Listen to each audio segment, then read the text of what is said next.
In this video, I'm going to be building the best possible team right now in NBA 2K23. My team, let me know in the comment section down below what your best possible team would look like in the comment section, and let me know what you guys would also change about my team. At my starting point guard position, we are going to go for Pink Diamond Penny Hardaway. I do think he's the best point guard in the game right now. He's a point guard shooting guard, 6'7", with a 6'10" wingspan. I mean, he's going to be super complete. He's going to be great on the offensive end. You know, obviously being 6'7" at that point guard spot is definitely going to be a huge advantage. He's got 93 speed, 93 acceleration.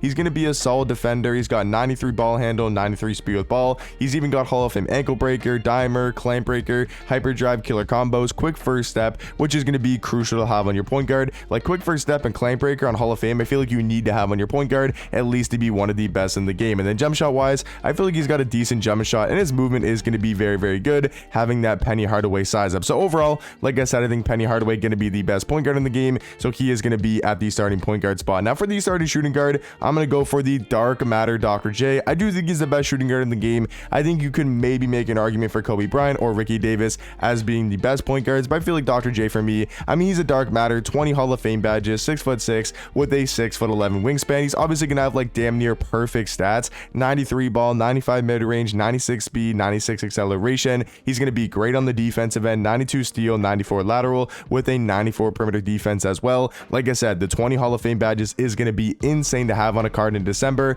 Hall of Fame challenger, clamps, quick first step, clamp breaker, hyperdrive, handles for days, volume shooter, dead eye, catch and shoot, posterizer, limitless takeoff, like some of the best Hall of Fame badges in the game this Dr. J card has. And he's also going to be an amazing rim runner. That's something I forgot to mention. Like, he's one of the best slashers in the game with a 98 driving dunk and a 98 vertical. Jump shot is very good. He's got the John Wall base, the Rudy Gay upper, probably one of the best bases and one of the best uppers in the game. I will say though, I hope and kind of wish they do update him to give him that quick release timing. I do think it'd make the card a little bit better, and also if he got the normal leaner instead of the pro, if they make those two changes, I think he honestly could be the second, or maybe not best card in the game, but it would just make him a lot better at the shooting guard spot. But like I said, I mean, overall gonna be my best shooting guard at the starting small forward position. I mean, we pretty much all know who we're gonna run at small forward. I feel like everybody has to agree on that. Not everybody, but I think for most people, Tim Thomas is going to be their starting small forward, I should say. I mean, he's literally still the best card in the game and does everything on the court at a super high level. He's 6'10" with a 7'2" wingspan, which is just crazy in its own, regard. Like the fact that he's 6'10", can play the small forward and power forward position. He's got a 95 3 ball, 92 mid range, 93 speed, 93 acceleration. He's going to be really good at going to the basket with a 90 driving dunk, and he's going to be a very solid defender as well. But that's not the crazy thing about the card. It's when we come to the Hall of Fame badges, he's got the 3 best playmaking Hoff badges, including clamp breaker, killer combos, and quick first step. And he's got some of the best shooting badges in the game, including Deadeye, corner specialist, catch and shoot, amped, and Agent 3, all on Hall of Fame. And he's also got some really good goal shooting badges, including blinders, claymore, guard up, and limitless range. But that's not even the craziest thing about Tim Thomas.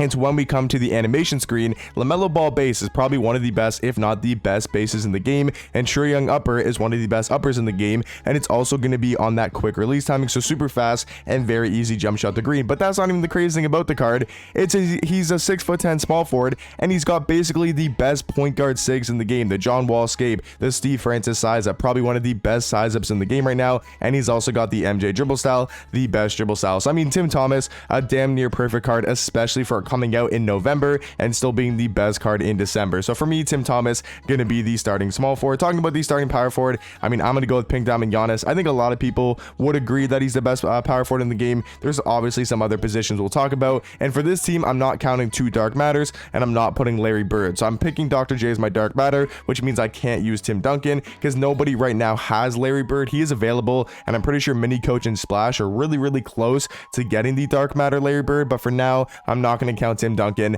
and Larry Bird on this squad. But Giannis, power forward, small forward, 6'11" with a 7'4" wingspan, and he's going to do everything on the court at a very high level. He's going to be one of the best defenders in the game, 94 speed, 94 acceleration.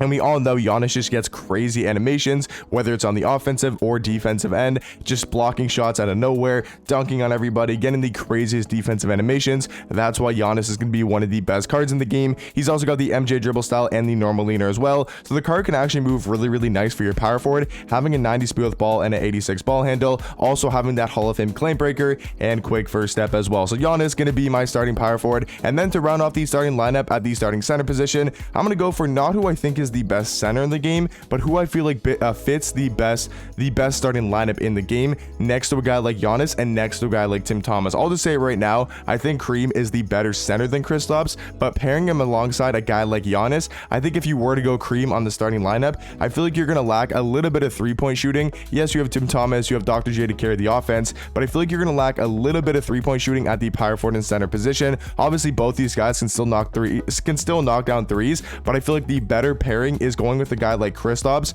on the starting lineup, because whatever he does well is what Giannis doesn't do well. And whatever Giannis does well, it's what Kristaps doesn't do well. For example, right, speed, athleticism, defense, that's what Giannis excels at, where a guy like Kristaps, he's not going to be the fastest, he's not a great defender, and he's not going to be that athletic, where Giannis kind of, his weaknesses is his three-point shooting.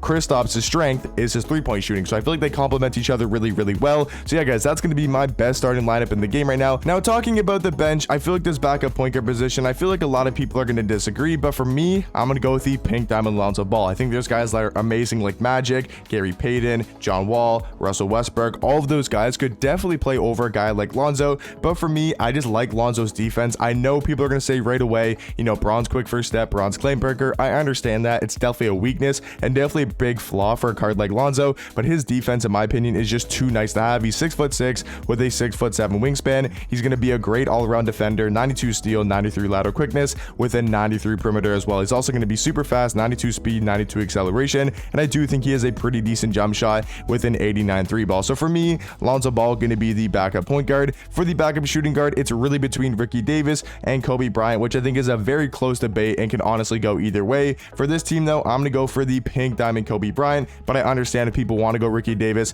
obviously the third best shooting guard and very, very close to a guy like Kobe. But for me, I think Kobe just brings more to the table and is all around the better shooting guard. Ricky Davis is going to be better on the offensive end, but Kobe's going to be way better on the defensive end. He's 6'6" with a 6'11" wingspan. I mean, these stats, especially for coming out in November and still being probably the second best shooting guard in the game in December, like his stats are amazing, like literally 90 in every single key category. And then jump shot wise, he's got his release on quick, and it's going to be super easy to green as well. Jump shot, I think it's definitely preference, whether you like Dr. J or sorry, not Dr. J, whether you like Ricky Davis or Kobe Bryant's release. I think it really comes down to preference. But for me, I like Kobe's release more, and I think he's a better defender, and he's also probably a better rim runner. I think that could be up for debate as well. I think both these cards are really, really close of who you like better. I think the only obvious thing is that Ricky Davis does move better and has better dribble sigs, but other than that, I think everything is going to be very, very close. At the backup small forward position, another kind of close call between 2 or 3 small forwards. For me though, I'm going to go for the Galaxy Opal Paul George.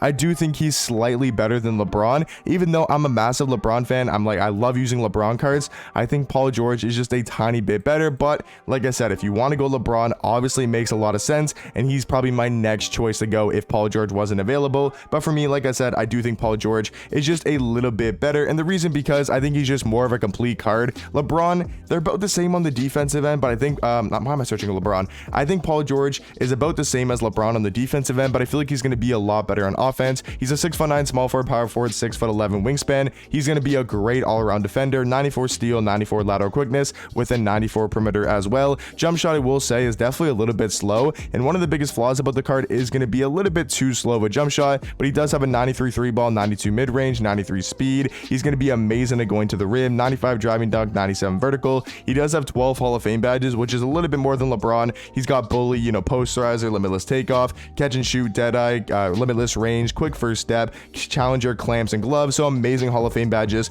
across the board. So he's going to be my backup small forward. For my backup power forward, I feel like it's a pretty obvious choice. I'm going to go for the Galaxy Opal Anthony Davis. We all know what he can do on the court, going to be very, very complete, and he is going to be my backup power forward. And then for the backup center, you guys know who I'm going to go with, and that's going to be the pink diamond Kareem, and he's going to round off my best possible team in the game. So I would say for the bench, if I'm going to put some players on the bench, I'd probably go LeBron, because like I said, he can play that small forward position and maybe even power forward as well. I'd probably go Russ, just because I think he's going to bring some offense in case we're struggling with a guy like Lonzo Ball ball. And then maybe as a backup center, we'll take a guy like, you know, maybe a Dwight Howard, because he can play power forward and he can play center as well. Because I like our shooting guards, Dr. J and Kobe. I'm not really too worried about that. But maybe I'd rather Russ over Alonzo, because maybe Lonzo's not doing that well on the offensive end. Maybe I'd rather LeBron over a Paul George, because I'm not really feeling Paul George's jump shot. And then maybe I feel like a Dwight over an AD, or maybe I feel a Dwight over a KP. Whatever I want to do, I can obviously miss and match this lineup. But for me, this will be the best starting lineup in the game, our best 10-man team in the game. But let me know in the comment section down below, what do you guys think about the squad? And I'll catch you guys in the next one. Peace.